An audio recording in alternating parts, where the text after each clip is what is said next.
kata salam satu Malaysia dan salam kira aman saya. Kuntum mati tumbuh melata, burung merbah di pohon cemara. Assalamualaikum pembuka bicara, selamat datang untuk semua. Para ahli panel webinar dan hadirin sekalian, selamat datang ke webinar yang bertajuk Hubungan Agama Semakin Parah di Malaysia. Dalam ketutupan berisi ini dibawa mudah sambil berlalu. Hadiran semua sangat dihargai, moga majlis bertambah seru. Terlebih dahulu, kami ingin mengucapkan syukur Alhamdulillah kerana dengan limpah kurnianya, maka kita dapat bersama-sama menyertai pada hari ini untuk menjayakan webinar ini. Ucapan selamat datang dan ribuan terima kasih diucapkan kepada semua hadirin sekalian kerana sudi menghadirkan diri ke program ini, terutamanya kepada barisan panel yang tampan dan cantik bergaya, kerana sudi meluangkan masa berkongsi pendapat dan menghadirkan diri ke majlis. Sesungguhnya menuntut ilmu itu tiada had dan batas kepadanya. Pak kata penjaga, tuntutlah ilmu hingga ke negeri China. Semoga usaha kita semua diberkati Allah SWT, insyaAllah. Hadirin yang dimuliakan, bagi memberkati majlis kita pada hari ini, marilah kita sama-sama menandatangan membaca umum kitab bagi memberkati program yang akan dijalankan sebentar lagi. Al-Fatihah.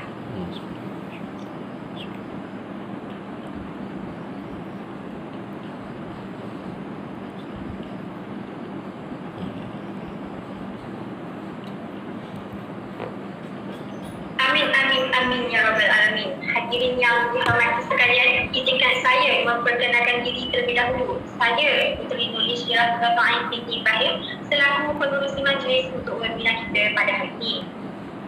Sebelum kita meneruskan webinar kita pada hari ini, saya akan memperkenalkan barisan panel kita iaitu panel pertama yang berhormat Tuan Syukri Rahman bin Ali, Esko Pembangunan Masyarakat Negeri Perak.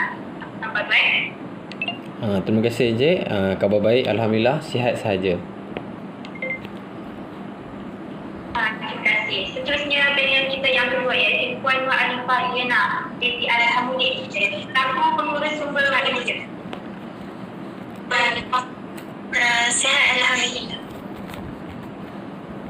Panel kita yang ketiga iaitu Dr. Nurina Anissa binti Ismail selaku pembangunan dan kemasyarakatan. Dr. apa khabar? Khabar baik, Alhamdulillah sihat. Dan kita terakhir iaitu Puan Umi Aisyah binti Sabri selaku pengurus majlis Adam Islam. Apa khabar Umi? Alhamdulillah, terima kasih. Usai salam perkenalan daripada semua ahli panel, kembali kita kepada topik webinar kita tentang isu hubungan kaum agama yang semakin parah di Malaysia. Sidang hadirin yang dihormati, apakah sebenarnya yang dapat dipahami tentang isu perkauman yang ada di Malaysia yang menjadi topik hangat di kalangan masyarakat kita? Bagi menjawab persoalan ini, izinkan saya mengajukan soalan kepada ahli panel yang pertama iaitu Saudara Tuan Syukri. Mohon saudara memberi penjelasan tentang isu perkauman secara umum. Baik, Alhamdulillah, terima kasih kepada Puan Cik Pengerusi kita, Puteri Nur Insyirah binti Ibrahim. Okey, seperti sedia maklum bahawa isu perkauman ini bukanlah boleh dibuat main lah. Kita perlu mengambil serius kerana ia melibatkan perpaduan dalam sesebuah negara. Okey, isu yang paling jelas yang boleh dilihat dalam isu perkauman ini adalah adab dan budaya di dalam sesebuah perkauman tersebutlah. Boleh kita lihat bahawa kaum yang paling banyak adatnya adalah 3 kaum yang utama iaitu Cina, Melayu dan India. Bagi kaum Cina, ia melibatkan daripada adab dan budaya iaitu tanglong, manakala bagi Melayu pula adalah tulisan Jawi, dan bagi masyarakat India pula adalah daging lembu. Itulah isu yang paling jelas kita boleh tengok.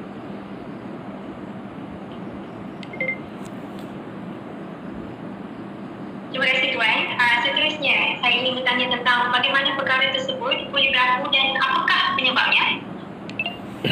Bagaimana perkara tersebut boleh berlaku adalah disebabkan oleh sesebuah perkauman ataupun kaum tersebut tidak boleh menerimanya dengan baiklah, iaitu daripada segi majlis keramaian yang tidak boleh semua kaum boleh menghadiri. Sebagai contoh adalah apabila keramaian itu dibuat oleh masyarakat Melayu, tetapi ada pula masalah yang tersebut, iaitu daripada segi pemakanan, iaitu daripada segi daging lembu yang tidak membolehkan masyarakat India makan daging lembu tersebut, iaitu menghormati kepada dewanya tersebut. Itu sahaja yang boleh saya ringkaskan. Terima kasih.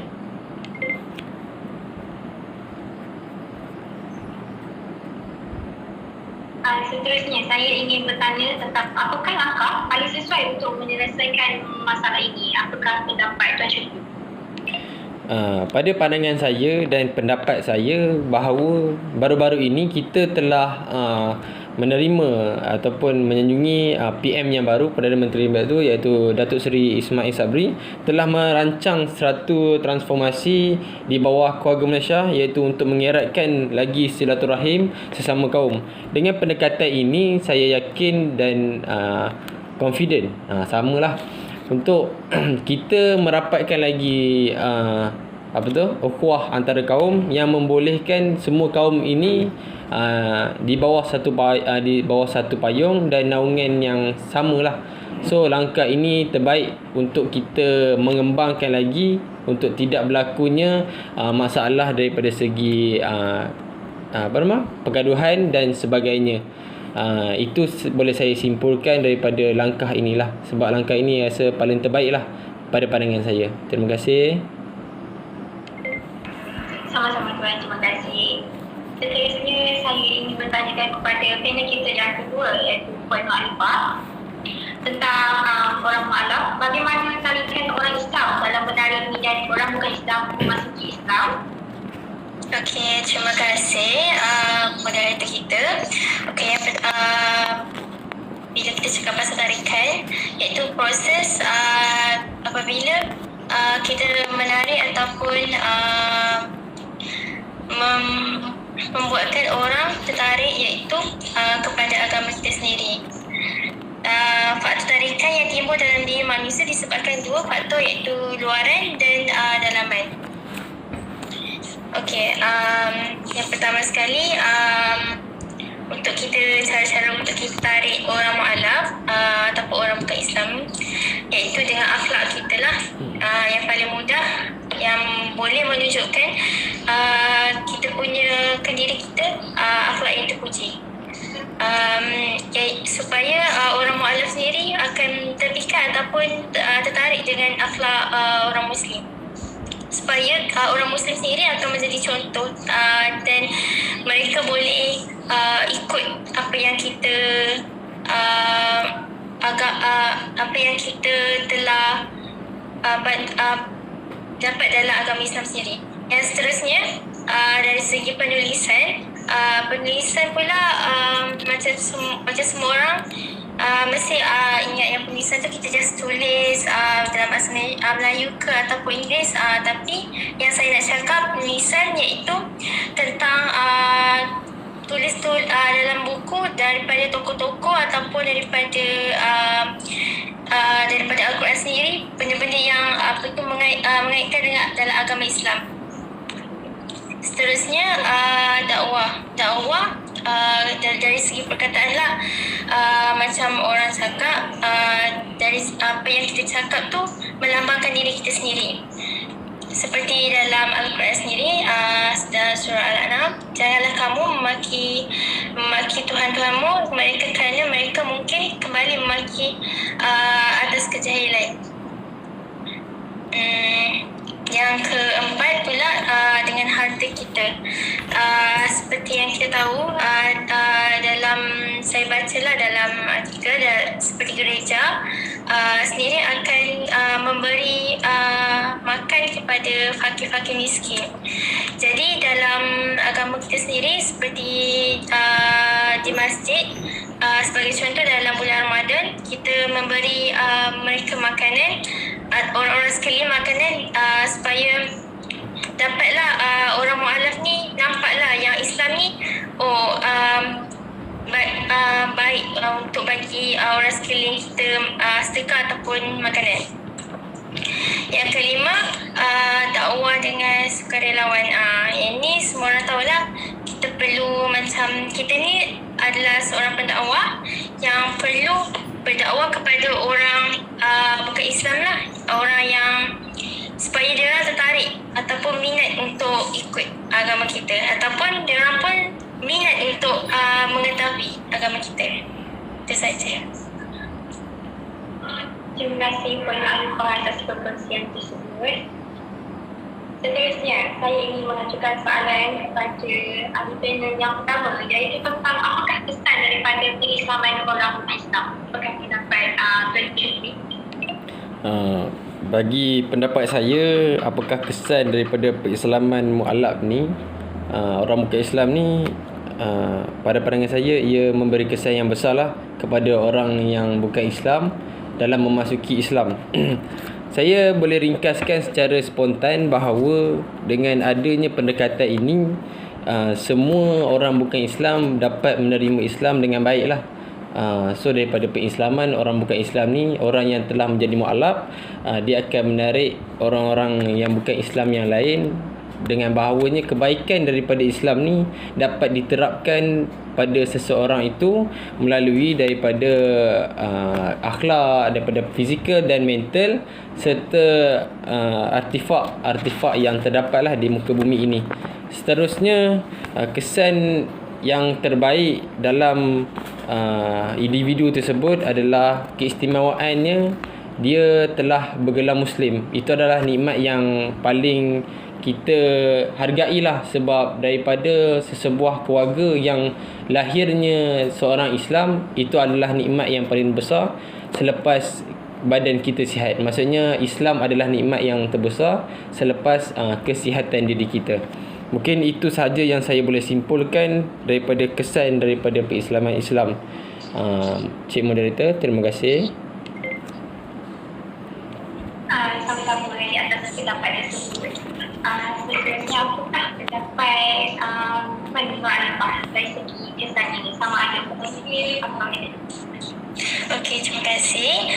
Pendapat saya dari kesan ni, macam contoh orang mu'alaf sendiri pun mereka terimpit lah ataupun mereka tertekan selepas dia orang bergelar seorang Muslim, sebab mereka keliru sama ada dia orang nak dedahkan identiti mereka ataupun tidak.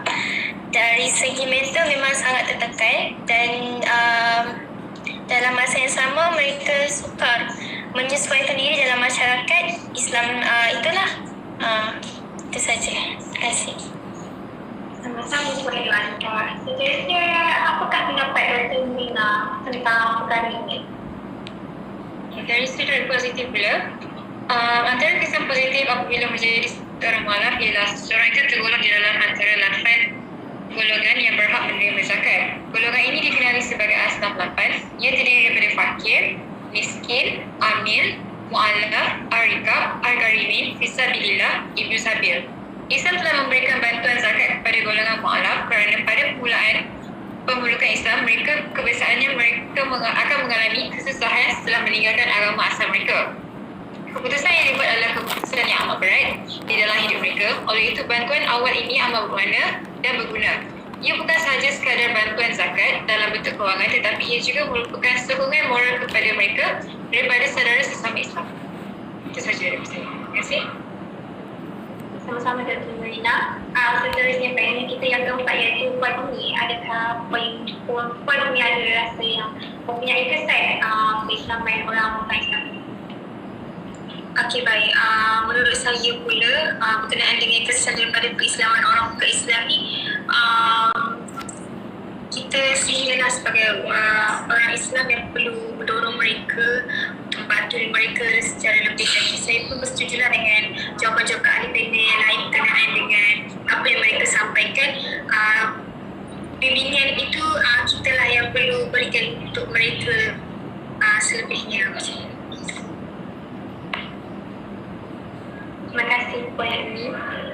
Seterusnya kita akan mengajukan soalan yang seterusnya, iaitu apakah langkah pengislaman orang bukan Islam untuk menjadi seorang mu'alaf? Saya akan ajukan soalan ini kepada panel kita yang ketiga, iaitu Dr. Nurina. Terima kasih Cik Moderator. Izinkan saya menerangkan sedikit mengenai langkah pengislaman ini. Langkah pengislaman merupakan langkah bagi mu'alaf itu untuk mengadaptasikan dirinya dengan persekitaran mereka. Okey, apakah yang dimaksudkan dengan penyesuaian diri? Penyesuaian ini merujuk kepada usaha manusia untuk mencapai keharmonian pada diri sendiri dan pada persekitarannya, sehingga rasa permusuhan, hasad dengki, iri hati, prasangka, prejudis, kemarahan dan lain-lain emosi negatif sebagai interaksi hubungan sosial yang tidak sesuai dapat dikikis atau dihilangkan. Antara langkah mu'alaf untuk mengadaptasikan dirinya terhadap persekitaran mereka ialah menyertai dakwah konseling Islam, sama ada ia dilakukan secara kelompok atau individu, tambahan serta langkah penyelesaian yang baik dan sesuai terhadap setiap masalah yang dihadapi oleh mereka sepanjang mereka memeluk agama Islam. Seterusnya, bagi mengeratkan hubungan antara keluarga pula, dalam Islam masih terdapat ruang yang dibenarkan syarak untuk mu'alaf menghadiri perayaan keluarga bukan Islam, kerana dalam Islam menggalakkan kelangsungan interaksi kekeluargaan yang baik antara mu'alaf dengan kaum keluarga bukan Islam. Hal ini terbukti melalui amalan Rasulullah SAW yang membuat baik dan mengekalkan silaturahim dengan ahli keluarga yang tidak memeluk agama Islam. Namun, dalam isu menyertai perayaan ahli keluarga ini, mereka mestilah dalam batas yang dibenarkan oleh syarak dan mematuhi perkara halal dan haram bertujuan untuk memastikan akidah umat Islam dan mu'alaf terpilihan. Sekian, terima kasih. Sama-sama Dr. Nina di atas perkongsian tersebut. Seterusnya, panel kita yang terakhir iaitu Puan Aisyah Fatri. Saya ingin mengajukan soalan. Apakah peranan orang Islam terhadap orang mu'alaf dan orang mu'alaf kepada orang non-Islam? Okey, baik. Terima kasih saudari pengurusi majlis. Berkenaan dengan, kalau sebut bahasa peranan ni dia sama erti macam fungsi, tugas, tujuan, matlamat, tugasan dengan sumbangan kita lah. Sumbangan kita untuk orang mu'alaf dan peranan orang mu'alaf untuk peranan mu'alaf kan. Okey. Dia Islam ni merupakan agama yang menyuruh ke arah perpaduan, persaudaraan. Tanpa persaudaraan ni, dalam Islam ni dia tidak mampu untuk menyempurnakan sebahagian hak-hak persaudaraan. Kan orang kata kita ni semua bersaudara. Okey. Sebagaimana sabda Rasulullah SAW, tidak dikira beriman salah satu daripada kamu sehingga ia mencintai saudaranya sebagaimana dia mencintai dirinya sendiri. Hadis riwayat Bukhari dan Muslim. Okey. Dalam peranan kita sebagai umat Islam untuk mereka yang mu'alaf ini adalah banyaklah sebenarnya kita. Salah satunya kita perlu mendorong mereka, kita perlu tunjukkan kebaikan. Jangan sampai mereka rasa yang Islam ni membebankan. Okey, kesannya macam tadilah ada ahli panel kita katakan, banyaklah sebenarnya kesan-kesan untuk mereka ni. Antaranya macam membawa keuntungan pada diri kita juga. Jika kita ambil peluang ni, itulah macam kita lah yang akan memperolehi kebaikannya. Okey, dakwah ni adalah satu tugas asasi bagi setiap umat Islam untuk menyeru dan mengajak, menyampaikan dan memperkenalkan kepada manusia mengenai ajaran agama Islam. Okey, akhir katalah pengajaran yang dapat disimpulkan daripada isu mu'alaf ni, Islami mudah, Islami juga indah. Dakwah tu bukanlah satu perkara yang mudah. Lebih-lebih lagi kita nak mengajak orang ke Islam untuk masuk ke dalam Islam. Memang tak dinafikan yang salah satu perkara ia merupakan salah satu perkara yang mulia lah. Namun jangan sampai kita memaksa sehingga kan orang mengatakan agama Islam ni satu agama paksaan. Dalam satu hadis riwayat Bukhari, balighu anni walau ayat, sampaikanlah kepada walau sepotong ayat. Kita tak perlu nak orang kata memegang satu gelaran yang besar untuk kita berdakwah ke orang. Tak kisah, janji apa yang kita sampai tu ikhlas dari hati kita untuk niat kita nak bantu orang, nak berdakwah ke orang, dan kita juga akan mendapat hasil dan ganjaran yang disebut. Sekian daripada saya, terima kasih. Minta maaf ya Encik Moderator, Saya berbesar hati untuk mengongsikan info tambahan lah daripada kita menolong ataupun mengislamkan seorang bukan Islam ni kepada orang Islam. Okey, daripada segi saya, kita boleh menambahkan jumlah ataupun penduduk yang bermasyarakat Islam, dan kita boleh memberi pertolongan lah kepada orang mu'alaf ni daripada segi kudarat ataupun fizikal kita, dan kita punya kewangan lah. Maksudnya apa keperluan yang mereka perlu dan apa yang mereka ingin lakukan, kita boleh tolong sesama sendiri. Okey, itu saja dari saya. Terima kasih. Boleh teruskan. Sama-sama. Terima kasih di atas perkongsian ayah di panel kita. Sangat bagus dan sangat menarik untuk saya dengar. Jadi, berakhirlah majlis webinar kita pada malam ini. Sayang selasih berisi minyak bunga cengkeh di atas jerami. Terima kasih banyak-banyak sudi menyertai webinar kami. Hadirin sekalian, dengan sempurnanya penyampaian itu tadi, maka sempurnalah majlis kita pada hari ini. Inilah yang dikatakan, ibarat menanam sudah dituai, ibarat musafir sudah sampai, umpama berlayar telah sampai ke pelabuhan, umpama berjalan telah sampai ke destinasi. Bagi mewakili pihak majlis, kami ingin memohon kemaafan sekiranya terdapat sebarang kekurangan dan kesalahan di sepanjang webinar ini diadakan. Segala yang baik datangnya daripada Allah dan segala yang buruk adalah datang daripada pihak kami. Sekian. Assalamualaikum warahmatullahi wabarakatuh.